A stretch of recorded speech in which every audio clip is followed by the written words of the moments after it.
बिस्मिल्लाह अर्रहमान अर्रहीम। फरमाया कि नफ्स से ज़िंदगी भर की लड़ाई। फरमाया कि लिहाजा रात को जब पूरे दिन के आमाल का मुहासिबा करते वक्त पता चले कि आज गुनाह सरजद हो गए हैं तो अब तौबा व इस्तिग़फ़ार करो और अल्लाह जल्ल शानहू की तरफ रुजू करो और मायूस मत हो जाओ, इसलिए कि ये ज़िंदगी एक जिहाद और लड़ाई है जिसमें मरते दम तक नफ्स और शैतान से लड़ाई और मुकाबला करना है। और मुकाबले के अंदर ये तो होता है कि कभी तुमने गिरा दिया, कभी दूसरे ने गिरा दिया।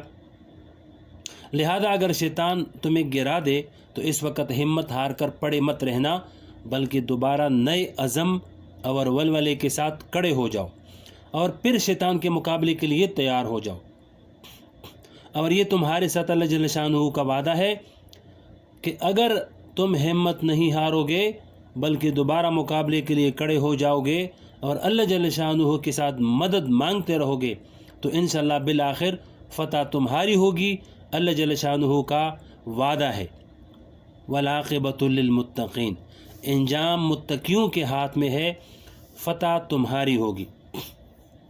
एक और जगह इरशाद फरमाया, वल्लज़ीन जाहदू फ़ीना लनहदियन्नहुम सुबुलना, जिन लोगों ने हमारे रास्ते में जिहाद किया, यानी नफ्स व शैतान के साथ तुमने इस तरह लड़ाई की कि वो शैतान तुम्हें गलत रास्ते पर ले जा रहा है और तुम इससे मुकाबला कर रहे हो और कोशिश करके गलत रास्ते से बच रहे हो, तो फिर हमारा वादा है कि हम ज़रूर बेज़रूर मुकाबला करने और कोशिश करने वालों को अपने रास्ते की हिदायत देंगे। हज़रत तानवी रहमतुल्लाह अलैह फरमाते हैं कि मैं इस आयत का तर्जुमा ये करता हूँ कि जो लोग हमारे रास्ते में कोशिश करते हैं तो हम इनका हाथ पकड़कर अपने रास्ते पर ले चलते हैं। फिर एक मिसाल के ज़रिए इस आयत को समझाते हुए फरमाया कि जब बच्चा चलने के काबिल हो जाता है तो इस वक्त माँ बाप की ख्वाहिश ये होती है कि वो बच्चा चले, चुनांचे इसको चलना सिखाते हैं और इसको थोड़ी दूर खड़ा कर देते हैं और फिर इस बच्चे को अपने पास बुलाते हैं कि बेटा हमारे पास आओ, चलो। अगर बच्चा वहीं खड़ा रहे और कदम आगे न बढ़ाए तो माँ बाप भी दूर खड़े रहेंगे और इसको गोद में नहीं उठाएंगे। लेकिन अगर बच्चे ने एक कदम बढ़ाया और दूसरे कदम पर वो गिरने लगा तो अब माँ बाप इसको गिरने नहीं देते बल्कि आगे बढ़कर इसको थाम लेते हैं और गोद में उठा लेते हैं, इसलिए कि बच्चे ने कदम बढ़ाकर अपनी सी कोशिश कर ली। इसी तरह जब इंसान अल्लाह जल्ल शानहू के रास्ते में चलता है तो क्या अल्लाह जल्ल शानहू इसको बेयारो मददगार छोड़ेंगे और इसको नहीं थामेंगे? ऐसा नहीं करेंगे, बल्कि इस आयत में वादा है कि जब तुम चलने की कोशिश करोगे तो हम आगे बढ़कर तुम्हें गोद में उठा कर ले जाएंगे। इसलिए आगे कदम बढ़ाओ, हिम्मत करो, कोशिश करो, मायूस होकर मत बैठ जाओ।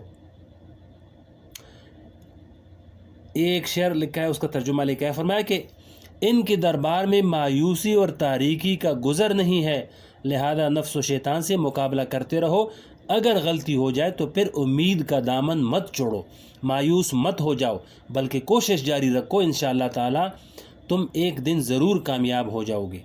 ख़ुलासा ये है कि तुम अपने हिस्से का काम कर लो, अल्लाह जल्ल शानहू अपने हिस्से का काम ज़रूर करेंगे। याद रखो, तुम्हारे हिस्से में जो काम है इसमें नुक्स और कमी हो सकती है, अल्लाह जल्ल शानहू के हिस्से के काम में नुक्स और कमी नहीं हो सकती। लिहाजा जब तुम कदम बढ़ाओगे तो तुम्हारे लिए रास्ते खुलेंगे इंशाअल्लाह।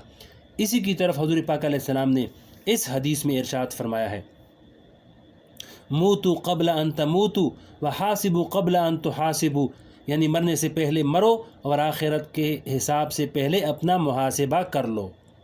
हमारे हज़रत डॉक्टर अब्दुल हई साहब रहमतुल्लाह अलैह फरमाया करते थे कि मुहासिबा का एक तरीका ये है कि ये तसव्वुर करो कि आज तुम मैदान हशर के अंदर खड़े हो और तुम्हारा हिसाब व किताब हो रहा है, नामा आमाल पेश हो रहे हैं। तुम्हारे नामा आमाल के अंदर जो तुम्हारे बुरे आमाल दर्ज हैं वो सब सामने आ रहे हैं और अल्लाह जल्ल शानहू तुमसे सवाल कर रहे हैं कि तुमने ये बुरे आमाल और गुनाह क्यों किए थे।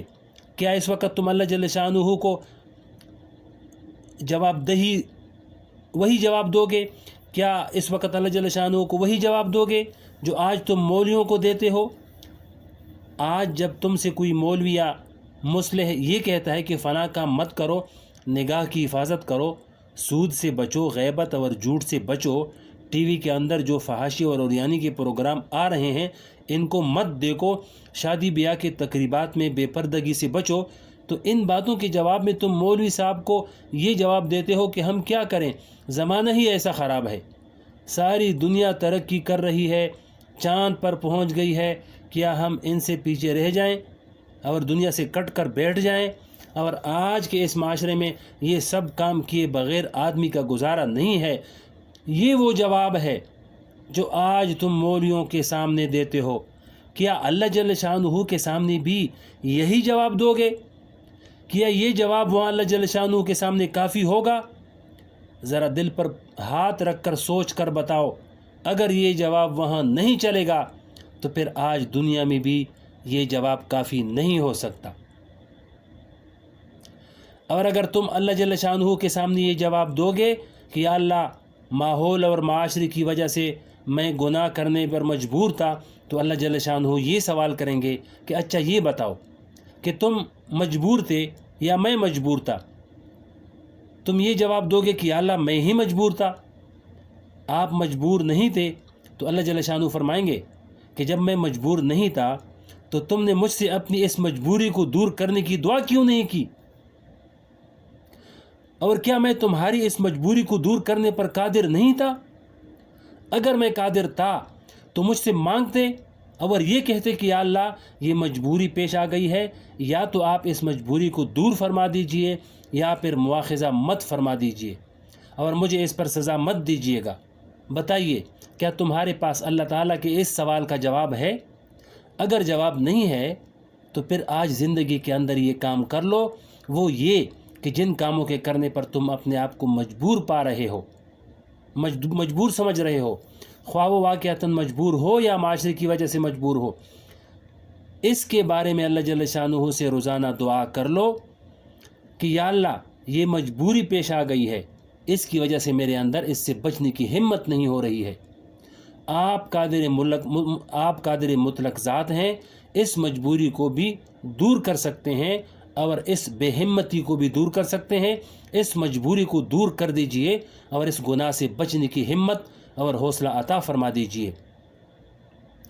بہرحال اللہ جل شانہ سے مانگو، یہ تجربہ ہے کہ جب کوئی بندہ اللہ جل شانہ سے اس طرح مانگتا ہے تو اللہ جل شانہ ضرور عطا فرما دیتے ہیں۔ اگر کوئی مانگے ہی نہیں تو اس کا کوئی علاج نہیں۔ ہمارے حضرت والا رحمۃ اللہ علیہ فرمایا، شعر پڑھا کرتے تھے، فرمایا کہ کوئی حسن شناس ادا نہ ہو تو کیا علاج، ان کی نوازشوں میں تو کوئی کمی نہیں، لہذا مانگنے والا ہی نہ ہو تو اس کا کوئی علاج نہیں، اس کا دامن رحمت کھلا ہے۔ بہرحال آج ہم نے صبح و شام 4 کام کرنے کا جو نسخہ پڑھا ہے، اگر ہم اس پر کاربند ہو جائیں تو انشاءاللہ اس حدیث پر عمل کرنے والے بن جائیں گے۔ اللہ جل شانہ ہم سب کی مغفرت فرمائے اور ان باتوں پر عمل کی توفیق عطا فرمائے۔